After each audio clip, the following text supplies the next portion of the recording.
Fala pessoal, hoje gravando aqui mais um vídeo da série de análise dos relatórios gerenciais dos fundos imobiliários que eu tenho em carteira.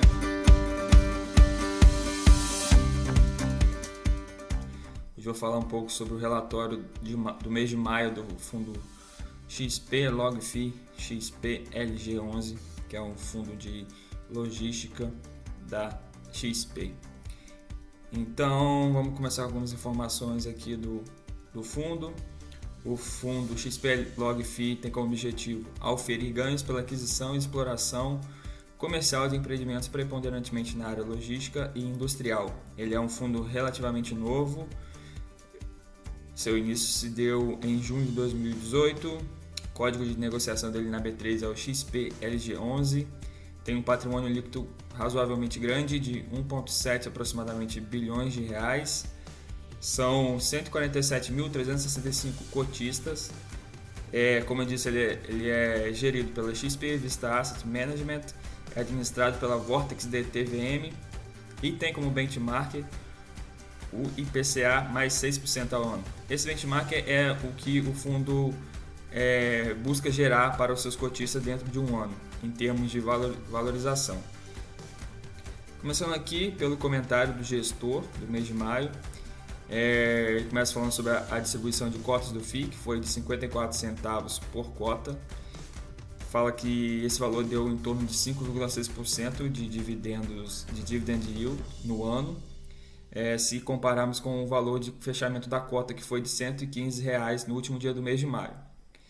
Ele comenta também que no último mês de maio houve uma queda, uma tendência de queda, que começou em abril e também se estendeu ao longo do mês de maio, no número de negociações do ticker das cotas do FII no mês de maio. Porém, isso se deve preponderantemente ao fato da pandemia que estamos passando.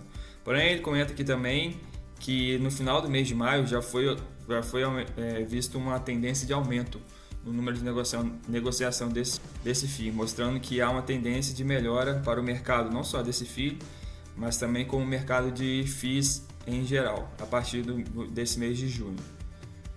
Ele também comenta que a gestora concluiu a negociação com o único locatário que ela tinha inadimplente no seu portfólio de fundos e que essa inadimplência não teve impactos no valor do rendimento. Ele fala também que no dia 21/5 foi emitido um fato relevante, que seria a aprovação da quarta emissão de cotas do fundo, que fica no valor aproximadamente de 500 milhões de reais. E para abrir um comentário aqui, como vocês sabem, eu sou cotista do fundo. Eu entrei nessa quarta emissão de cotas do fundo. Acredito muito no fundo, creio que ele está bastante diversificado. Tem uma grande porcentagem do seu portfólio de imóveis locados com locatários de qualidade e com contratos atípicos. Mais abaixo eu vou comentar um pouco sobre o contrato atípico e típico com vocês.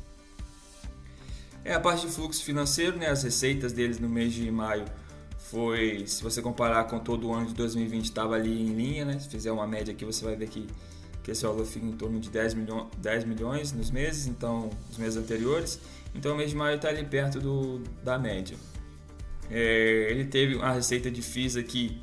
Ele investe, tem em seu portfólio alguns imóveis sobre um FII, ou seja, ele é dono de um FII e esse FII tem alguns imóveis, então diretamente é dono desses imóveis também. Por isso que entra aqui como receitas de FII, mas é a alocação de alguns imóveis que ele tem, não é FIIs que esse FII tem em carteira. Então o resultado aqui, bem em linha com o esperado, não teve nenhuma inadimplência aqui que atrapalhasse a distribuição da cota pelo fundo. Embaixo a gente vê a evolução da distribuição de cota ao longo dos meses, começando em junho de 2019 até maio de 2020. Aqui é aquilo que eu comentei com vocês. A gente pode ver aqui que tem uma queda no volume de negociação do FII em abril e maio, se comparado aos meses anteriores, Tirando aqui fevereiro, mas se você comparar todos os meses anteriores, você vê que tem uma redução significante na negociação do número dos FIIs na bolsa. E 109,29 é o valor patrimonial da cota.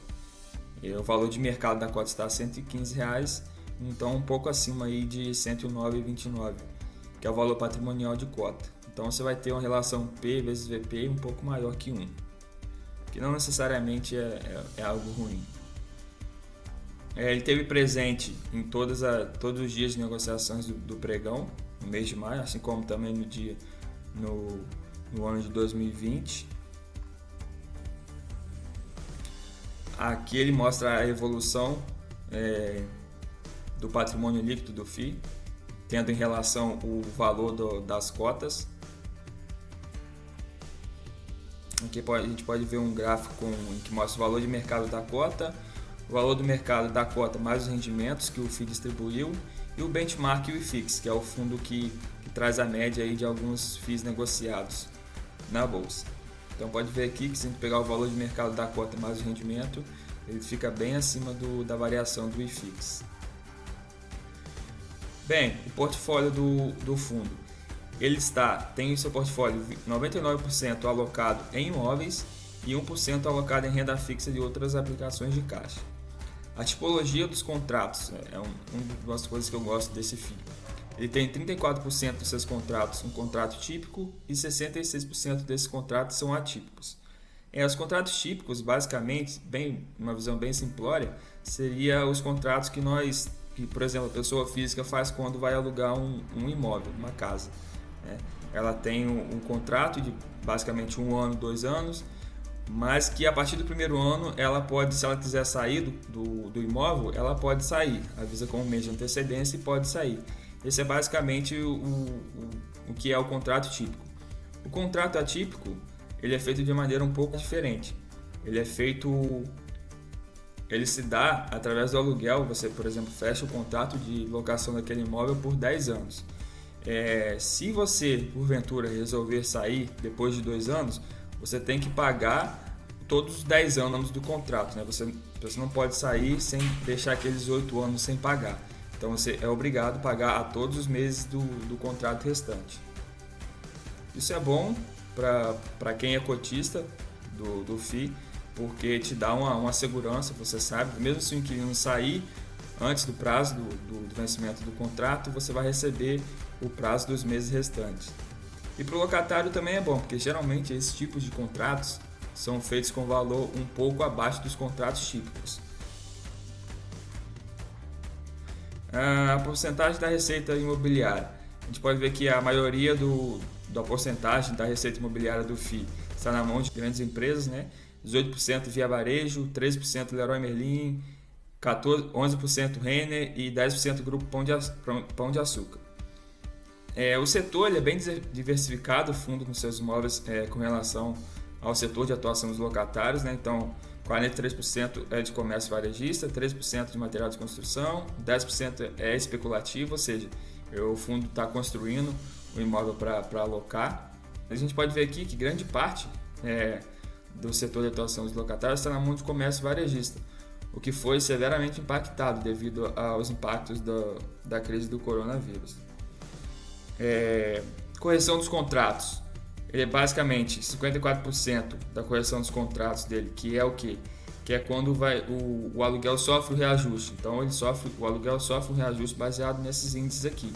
Então é 54% IPCA, 42% IGPM e 4% IPC da FII. A atualização dos contratos. Aqui são os meses em que os contratos sofrem reajuste. Então a maioria é no final do ano, basicamente outubro, novembro e dezembro. Aqui algumas informações de vencimento dos contratos, Então a gente tem aqui que 78% dos contratos do fundo vencem somente após 2023. São contratos bem longos. Evolução da vacância. O fundo tem 4% da área construída vaga. Aqui algo bem interessante, um gráfico bem interessante mostrando a diversificação do fundo. Então o fundo tem participações na região sul, sudeste e nordeste do país. 48% da área bruta alocável do fundo está localizado em imóveis na região de São Paulo, 4% na região de Minas Gerais, 35% na região nordeste. Temos ainda 7% em Santa Catarina e 6% no Rio Grande do Sul. O fundo tem aqui mostrando 23 contratos de locação. E aqui a gente começa a ver a parte dos imóveis.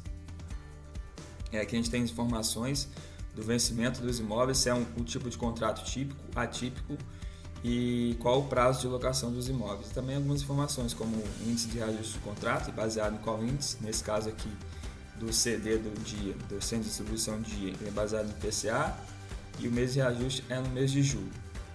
Então a gente tem aqui uma carteira bem completa. Eu queria destacar para vocês dois ativos aqui do fundo, que é o centro de distribuição da Leroy Merlin, que vai ser locado para a Leroy Merlin. Queria destacar para vocês só esses dois imóveis aqui, próximos imóveis, que vai ser locado para a Leroy Merlin, um centro de distribuição na região de Cajamar, São Paulo, que é uma região bastante disputada para as lojas, porque é uma região que tem acesso a várias rodovias e é um ponto estratégico no escoamento de produção para várias partes do país. Então o centro de distribuição ele é alocado para a Leroy Merlin. O vencimento dele é bem longo, para fevereiro de 2036. E esse centro logístico Cajamar é um centro que o fundo está construindo com objetivo especulativo, ou seja, ainda não tem uma empresa para fazer locação desse imóvel, mas é um imóvel que o fundo está fazendo para desenvolvimento. Aqui também mais alguns imóveis do FI, na região sudeste.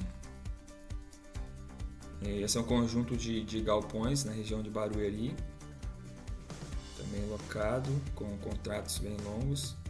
Aqui a gente aqui nós tem um módulo vazio também, nesse galpão. Região sul tem um centro de distribuição da Via Varejo, que tem um vencimento também bem longo, em maio de 2035, e o centro de distribuição da Renner, vencimento em novembro de 2029. A região nordeste ele tem alguns imóveis também, né, que através desses imóveis aqui, esses imóveis fazem parte de um FI, então o FI é dono de outro FI, esse fundo, a XPLG é dono de outro FI, que é dono desses imóveis aqui. São basicamente imóveis locados para empresas do setor alimentício, né? Seara, Aurora. Mais uma parte desse galpão, região de Cabo de Santo Agostinho, Pernambuco. A gente pode ver mais abaixo que ele tem alguns módulos também que estão vagos. Que como eu comentei para vocês, alguns módulos vagos nesse mesmo imóvel.